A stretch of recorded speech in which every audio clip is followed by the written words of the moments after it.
وبعد شهر من وفاة قمر، في يوم على غير العادة بتاعتها، لقينا أم قمر طالعة من بيتها مسرعة زي العسكري، على وشها ملامح الغضب، ومتجهة لمركز الشرطة. في يوم لقيت باب مكتبي بيتفتح مرة واحدة من غير استئذان. لقيت أم قمر بتجري عليا وبتقولي: أنا لازم أقول لحضرتك حاجة يا باشا بخصوص قضية بنتي قمر. قلت لها: قضية إيه يا ست انتي؟ إحنا مش قفلنا خلاص القضية دي من شهر؟ بنتك وقعت على السلم وماتت وقفلنا المحضر على كده.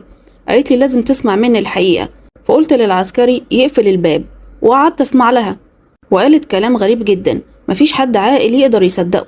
في البداية قلت لنفسي أكيد الست دي اتجننت بسبب وفاة بنتها، بس قررت أسمعها. فضلت تتكلم حوالي ساعة، وأنا مع الوقت بدأ الكلام يدخل دماغي والشك يملأ قلبي، واديت احتمال لكلامها إنه يكون صح رغم إنه ضد الواقع والعقل تماما. بعد ما الأم مشيت اكتشفت إني لازم أطلع جثة قمر تاني من القبر عشان أتأكد من كلام أمها. فرحت